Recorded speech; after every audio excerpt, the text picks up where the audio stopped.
오늘 우리에게 주신 하나님 말씀은 에스겔 40장 1절에서 4절까지의 말씀입니다. 구약 성경 1214면에 있습니다.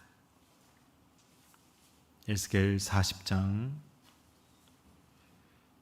1절에서 4절까지의 말씀 우리 교독하시겠습니다.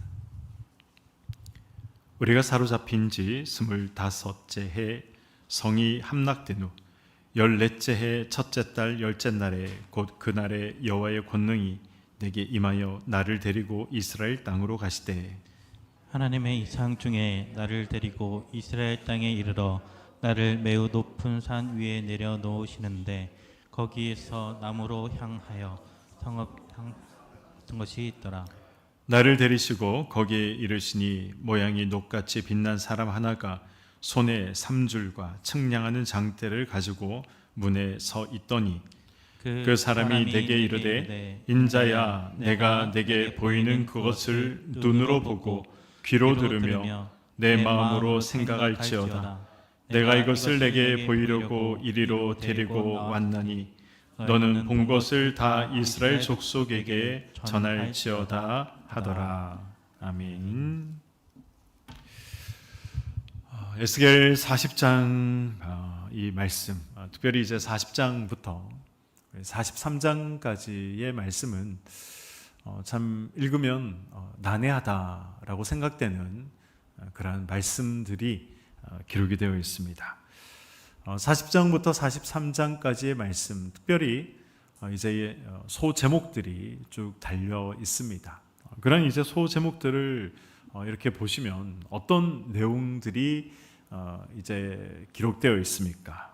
뭐 뜰이 나오고 방이 나오고 기둥이 세워지고 그리고 계단이 나오고 뭐 계속해서 측량하고 측량하는 재고 또 재는 그러한 이야기들이 쭉 이어져 있습니다. 그래서 어떤 분들은 이 40장부터 43장을 읽으면서 도대체 이 성경은 무엇을 말씀하시는 것인가? 이것을 통해서 하나님께서 말씀하시고자 하시는 것이 무엇인가? 이런 이제 생각들을 가지며 이 40장부터 43장을 읽을 때가 있습니다. 그래서 도무지 어떤 말씀을 하고 계시는 것인지 알지 못해서 말씀을 읽으면서도 어렵다, 막막하다 이런 느낌을 받을 때가 있는 것이죠. 에스겔 40장 말씀부터 43장까지는 이 어떤 건축 도면을 마치 이야기하는 듯 보이지만 그러나 건축 도면을 말씀하고 있는 것이 아닙니다. 이 장은 이 무너진 백성에게 다시 뜨거운 하나님의 마음, 하나님의 사랑의 마음, 그것을 하나님께서 보여주고 있는 그런 내용을 담고 있습니다. 불에 타버린 성전의 자리. 오늘 우리 공교롭게도 오늘 새벽 큐티 말씀이 에스겔 33장의 말씀 아니었습니까? 에스겔 33장에서 에스겔에게 들려온 소식이 무엇입니까? 이스라엘이, 남유다가, 예루살렘이 드디어 바벨론에 의해서 완전히 함락되고 파괴되었다라는 소식을 들었습니다. 그 예루살렘의 파괴 소식 속에는 성전의 완벽한 파괴도 그 소식 가운데 들어 있었던 것이죠. 그런 이 성전이 불탄 자리에서 다시 성전을 하나님께서 보여주고 계십니다. 40장에서 43장의 말씀은 성전에 대한 내용이죠. 하나님께서 성전들을 측량하시고 기둥을 세우시고 문에 대해서 말씀하시는 이제 그런 내용들을 쭉 기록을 하고 있습니다. 무엇을 말씀하고 있습니까? 불에 타버리고 무너진 성전의 회복에 대해서 하나님께서 말씀하고 계신 것이죠. 잿더미 위에 다시 하나님께서 치수를 재시면서 하나님의 질서를 만들어 가겠다라는 것을 하나님께서 다시 세워 가겠다라는 것을 하나님께서 말씀하고 계시는 것입니다. 멀어진 백성, 이제 40장에서 우리가 43장까지 쭉 살펴보겠지만 멀어진 백성들, 하나님으로부터 멀어진 백성들이 다시 안으로, 다시 더 가까이, 그리고 마침내 문 앞까지 이끌어 가시는 하나님의 역사, 바꾸어 말하면 그들의 삶 가운데 다시 임재하시는 하나님의 임재에 대해서, 임재 은혜에 대해서 하나님께서 말씀하고 계시는 것입니다.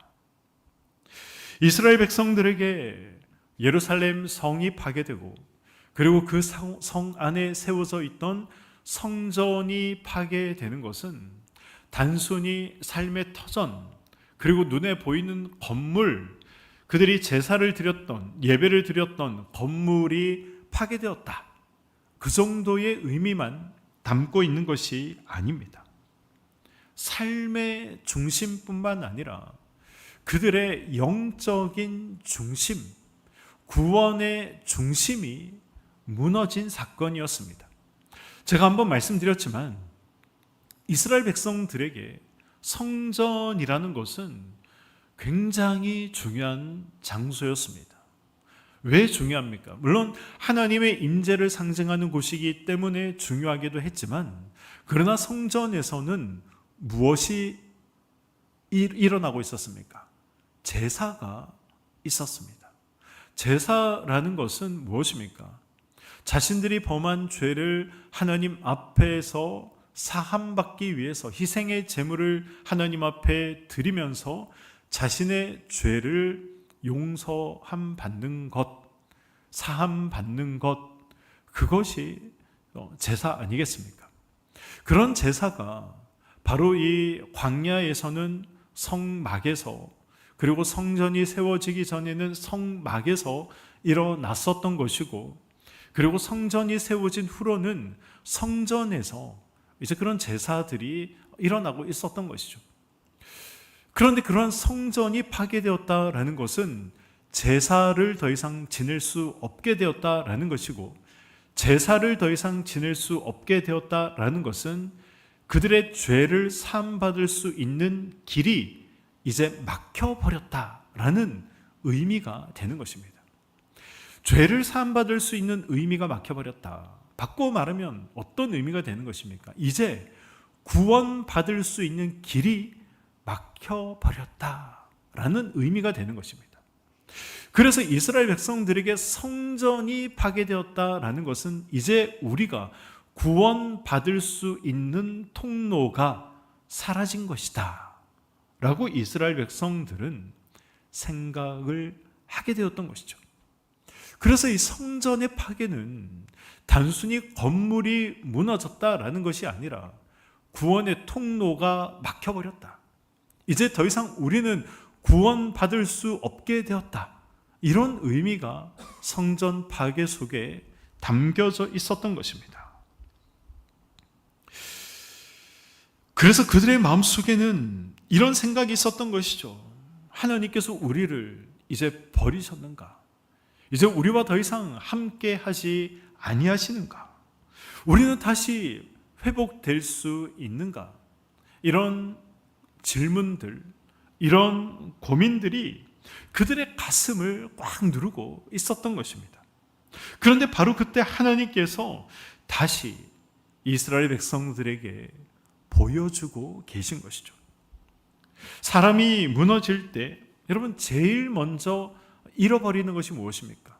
어떤 경제적으로 무너질 때, 건강이 무너질 때, 요즘 이 주식 뉴스들이 굉장히 많이 나오지 않습니까? 그런 댓글들을 보면 다 절망적인 댓글들, 망했다라는 그런 댓글들이 대부분입니다.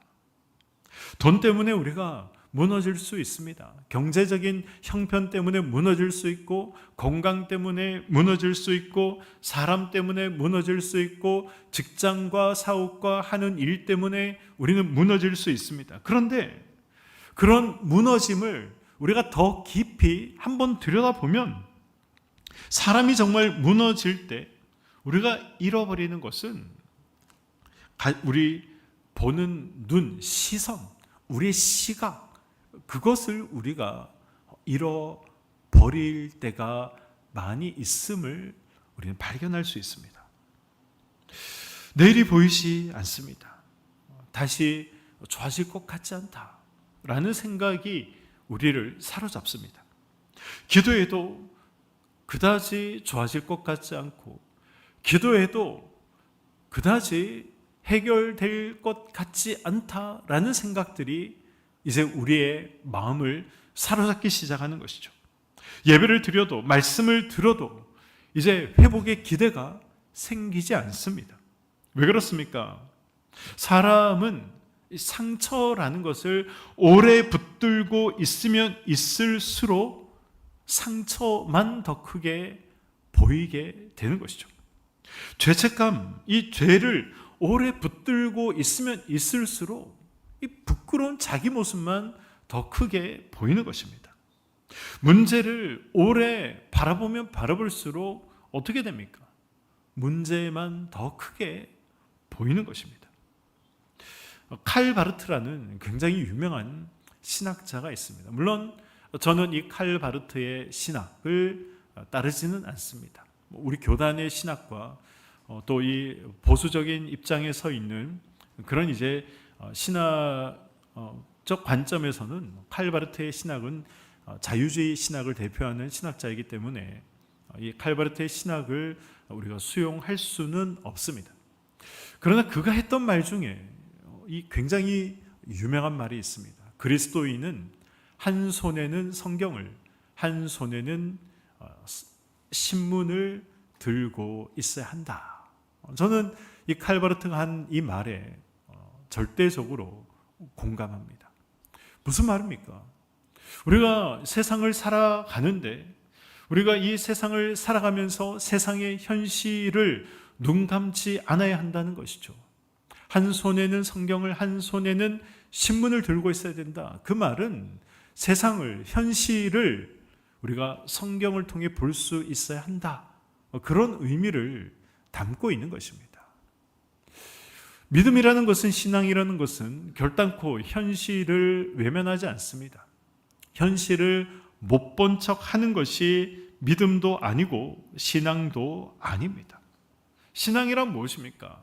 신앙이란, 믿음이란 말씀을 통해서 현실을 보는 것이고, 그리고 현실보다 더 크신 하나님을 볼 수 있는 것, 그것이 신앙이고 믿음인 것입니다. 그런데 어떻습니까? 신앙을 가진 우리도 무너지면 하나님보다 문제가 더 크게 보이기 시작하는 것이죠. 하나님보다 현실이 더 크게 보이기 시작하는 것입니다. 은혜보다 실패가 더 크게 느껴지는 것입니다. 이것이 우리의 연약함이고 우리의 믿음 없음의 문제인 것입니다. 에스겔 40장은 바로 그런 이스라엘 백성들에게 주시는 하나님의 말씀이었습니다. 무너진 백성, 포로된 백성, 더 이상 그래서 기대할 것이 없고 더 이상 보이지 않는 이스라엘 백성들에게 하나님께서 무엇을 말씀하십니까? 보라 라고 말씀하십니다. 1절 말씀을 보겠습니다. 우리가 사로잡힌 지 25째 해, 성이 함락된 후 14째 해, 첫째 달 10째 날에 곧 그날에 여호와의 권능이 내게 임하여 나를 데리고 이스라엘 땅으로 가시되. 이 1절 말씀을 보시면 굉장히 자세하게 날짜를 기록하고 있습니다. 그런데 이 날짜는 단순한 날짜를 의미하는 것이 아니죠. 하나님께서 자기 백성들이 겪고 있는 어려움의 시간들, 상처의 시간들, 고난의 시간들을 하나님께서 다 세고 계신다, 기억하고 계신다. 그 사실을 말씀하기 위해서 오늘 본문 1절은 굉장히 상세하게 날짜를 기록해 두고 있습니다. 하나님께서 예루살렘 성이 무너진 해, 그리고 그 성이 무너진 해로부터 지금까지 얼마나 시간이 흘렀는지, 얼마나 이스라엘 백성들이 고통 가운데 살아가고 있는지 하나님께서 그것을 잊지 아니하시고 모든 날들을, 시간들을 계수하고 계신다라는 사실을 1절 말씀이 말씀하고 있는 것입니다. 하나님은 저와 여러분의 무너진 시간들을 다 세고 계십니다. 가정 가운데, 가족 가운데, 가족 간에 문제가 있을 수 있죠. 부부 간의 관계에 문제가 있을 수 있습니다. 언제부터 왜 이렇게 이런 관계로 되어버렸는지 나는 알지 못하지만 하나님께서는 아시고 그 시간들을 세고 계십니다. 언제부터 자녀를 두고 한숨 쉬며 밤잠을 설치며 기도하고 있는지 하나님께서는 세고 계신다는 것입니다. 언제부터 이 끊어내지 못하는 죄의 반복이 습관이 되었는지 하나님께서는 세고 계신다는 것입니다. 하나님은 그런 시간을 모른 척하는 분이 아니다라는 것이죠. 정확히 알고 계시고 그리고 그 자리에서 하나님께서 말씀하시고 보여주시는 것입니다. 2절 말씀입니다.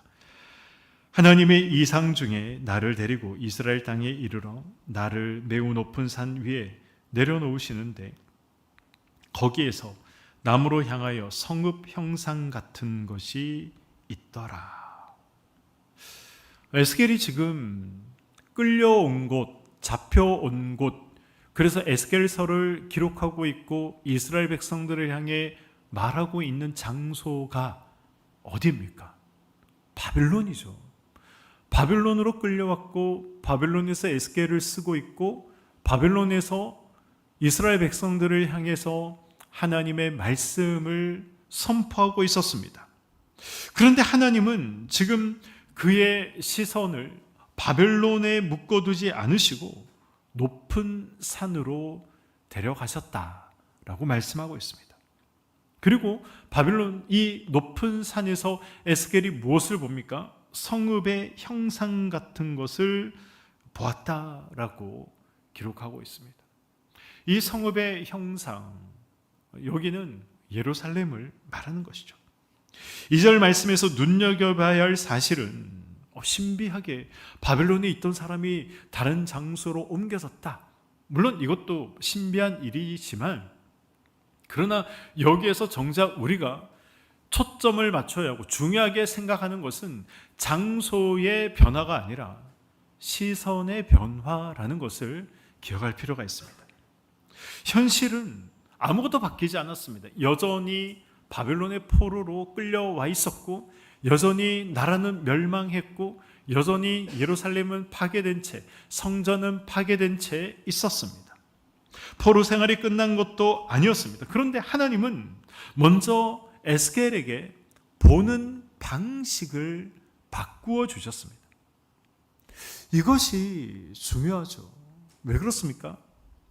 저와 여러분이 무너질 때 가장 먼저 잃어버리는 것, 그것은 앞서도 말씀드렸지만 다른 것이 아니라 우리가 무너질 때 돈 때문이든 건강 때문이든 관계 때문이든 무엇 때문이든 우리가 어려움을 당할 때, 무너질 때 가장 먼저 우리가 잃어버리는 것, 무너지는 것은 하나님의 시선이기 때문에 이 시선의 전환은 굉장히 중요한 것입니다. 절망은 환경에서만 오는 것이 아니죠. 절망은 어디에서 올 때가 가장 큰 절망으로 느껴집니까? 우리의 시야가 무너질 때 가장 큰 절망으로 느껴지는 것 아니겠습니까? 그래서 하나님은 무너진 백성에게 환상을 보여주시고 보게 하심을 하나님께서 주신 것입니다. 죄는 단지 이 도덕적 타락만 일으킨 것이 아니죠. 죄라는 것은 우리가 도덕적으로 윤리적으로 타락하는 것으로만 멈추지 않습니다. 죄라는 것은 우리의 시선을 가립니다. 우리의 인식도 어둡게 만들어 버리는 것이죠. 그래서 우리는 현실은 크게 보지만 우리의 시선이 가려져 있기 때문에 하나님은 보지 못한 채 살아갈 때가 너무나도 많이 있습니다. 문제는 선명하게 보지만 그러나 그 문제 속에서 말씀하고 계시고 약속하고 계시는 하나님은 보지 못할 때가 너무나도 많이 있습니다. 그러므로 하나님께서 보여주셔야 합니다. 하나님이 열어주셔야 하고 하나님께서 깨닫게 해주셔야 하고 하나님께서 어려움 속에서도 그 어려움을 통해 하나님께서 무엇을 나타내실 것인가 라는 것을 해석할 수 있어야 하는 것이죠. 그러기 위해서는 우리의 시선이 우리가 전환되어야 합니다. 하나님께로 전환되어야 하는 것이고 세상보다 문제보다 더 큰 하나님을 볼 수 있는 그러한 시선이 우리에게 있어야 하는 것입니다. 우리는 여기서 조금 더 깊은 의미도 찾을 수 있어야 됩니다. 에스겔이 본 성전은 앞서 말씀드린 것처럼 단순히 건축물 자체를 말씀하는 것이 아니다라고 말씀드렸습니다. 이 성경 전체에서 성전이 상징하는 것이 무엇입니까? 성경 전체에서 성경이 상징하는 것은 내가 너희들과 함께 하고 있다. 하나님의 임재를 상징하는 것이죠. 임마누엘의 하나님, 너희들과 내가 함께 하고 있다라는 사실을 광야에서는 성막을 통해 가나안을 정복하고 솔로몬이 성전을 건축한 후에는 성전을 통해서 이러한 사실들을 하나님께서 말씀하셨습니다. 성막이 있기 전, 성전이 있기 전에는 하나님께서 인간과 최초로 함께 하셨던 공간이 어디입니까? 에덴 동산 아니겠습니까?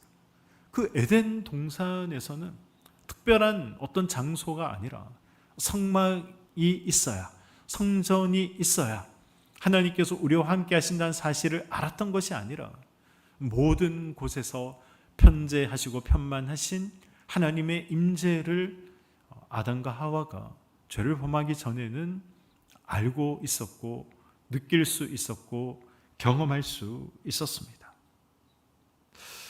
하나님께서 그런데 그 이후에 성막과 성전을 통해서 자기 백성들과 함께 하고 있다라는 사실을 보이셨던 것이죠. 신약으로 오면 어떻게 됩니까? 예수님께서 성전이 되셨고 성령께서 강림하신 후에는 이제 누가 성전이 되었습니까? 저와 여러분들이 성전이 되었습니다. 우리가 성전입니다. 우리가 예배드리는 이 공간, 이 예배당은 예배당입니다. 말 그대로 성전이 아니라 예배를 드리는 장소, 예배당이죠. 성전은 제가 성전이고 여러분들이 성전입니다. 그리고 마지막 날에는 새하늘과 새 땅에서 하나님이 영원히 자기 백성과 함께 거하시는 것입니다. 그러므로 에스겔이 본 것은 단순한 건축물이 아니죠. 폐허 뒤에도 아직 끝나지 않은 하나님의 계획을 에스겔이 본 것이고 눈앞의 현실보다 더 큰 하나님의 뜻을 에스겔이 지금 보고 있는 것입니다.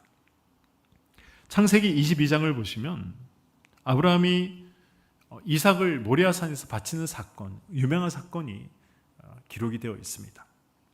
아브라함이 모리아산에서 이삭을 바치려 할 때에 그 아브라함의 눈앞에 무엇이 있었습니까? 칼이 있었고 제단이 있었고 묶여있는 자기 아들이 있었습니다. 인간의 눈으로 보면 이 얼마나 절망적인 상황입니까? 모든 것이 끝입니다. 그런데 하나님은 아브라함에게 하나님께서 직접 준비해 놓으신 숫양을 하나님이 보여주셨습니다. 보게 하신 것이죠. 그때 아브라함이 고백한 이름이 무엇입니까? 여호와 이레 아니겠습니까? 하나님이 보이시고 하나님이 준비하신다. 하나님이 보시고 보이시고 하나님이 직접 예비하시고 준비하셨다. 이런 의미가 담겨 있고 이런 의미를 담아 고백을 한 것입니다. 인간의 눈에는 끝이지만 하나님의 눈에는 준비가 있습니다. 인간의 눈에는 잿더미지만 하나님의 손에는 다시 세워질 성전이 보이시는 것입니다. 인간의 마음에는 포기뿐이지만 하나님의 가슴에는 아직 끝나지 않은 사랑이 여전히 불타고 있는 것입니다. 우리의 삶도 그렇습니다. 우리는 현재 자녀의 문제만 우리가 보지만 하나님은 내 자녀의 아직 끝나지 않은 미래를 하나님께서 보고 계시는 것이죠. 우리는 내 실패와 수치를 보지만 하나님은 그 실패와 수치 속에서 회개하고 돌아와 다시 세워질 저와 여러분의 모습을 하나님께서는 보십니다. 우리는 무너져 버린 그런 관계를 보지만 하나님은 그 무너진 관계 속에서 화해의 가능성을 하나님께서는 보시는 것이죠. 우리는 지친 몸과 지친 마음을 보지만 하나님은 다시 숨을 불어 넣으실 생명을 보시는 것입니다. 보는 것이 다른 것이죠. 우리가 보는 것과 하나님이 보시는 것은 다른 것입니다. 그래서 우리가 하나님의 시선을 가지고 볼 수 있느냐 없느냐의 차이, 하나님의 시선을 가지고 세상을 살아가고 문제를 볼 수 있느냐의 없느냐의 차이는 굉장히 중요한 차이고 많은 것들을 다르게 만들어낼 수 있는 중요한 차이를 만들어내는 것입니다. 사랑하는 성도 여러분, 지금 무엇을 보고 계십니까? 하나님은 오늘 우리에게 묻고 있습니다. 너는 지금 무엇을 보고 있느냐? 폐허만 보고 있느냐? 아니면 그 폐허 속에서 다시 성전을 세울 나를 보고 있느냐? 묻고 있는 것입니다. 3절에서 4절 말씀입니다. 나를 데리시고 거기에 이르시니 모양이 녹같이 빛난 사람 하나가 손에 삼줄과 측량하는 장대를 가지고 문에 서 있더니 그 사람이 내게 이르되 인자야 내가 내게 보이는 그것을 어떻게 하라 라고 하십니까? 눈으로 보고 귀로 들으며 내 마음으로 생각할지어다. 눈으로 보고 귀로 들으며 마음으로 생각하라 라고 말씀합니다. 이 세 가지는 신앙의 어떤 이 전인격적인 응답을 말하는 것이죠. 하나님은 우리의 어떤 삶의 한 부분, 생각의 한 부분, 마음의 한 자락, 하나님은 그렇게 우리를 만지시거나 만나시지 않습니다. 우리의 지성이라고 말하죠. 우리의 지성, 우리의 감성, 우리의 의지, 이 모든 것들을 하나님께서는 새롭게 하시는 분이십니다. 이것을 우리가 무엇이라고 이야기합니까? 이것을 우리가 성화라고 이야기를 합니다. 하나님께서 말씀을 주신 이유가 무엇입니까? 하나님께서 저와 여러분에게 성경, 이 계시가 기록된 책을 주신 이유가 단순히 천지가 어떻게 창조되었는지 정보를 주시기 위해서, 인류 최초의 사람의 이름이 무엇인지 정보를 주기 위해서, 이스라엘의 역사가 어떻게 되는지, 예수가 누구인지, 하나님이 누구신지, 앞으로 이 땅에 어떤 일들이 일어날지 단순한 정보를 주기 위해서 하나님께서 우리에게 이 성경을 주신 것이 아닙니다. 계시의 말씀을 주신 것이 아니죠. 저와 여러분들의 삶을 변화시키기 위해서 생각을 변화시키고 마음을 변화시키고 행동을 변화시키고, 그래서 삶의 열매를 변화시키기 위해서 하나님께서 말씀을 주신 것입니다.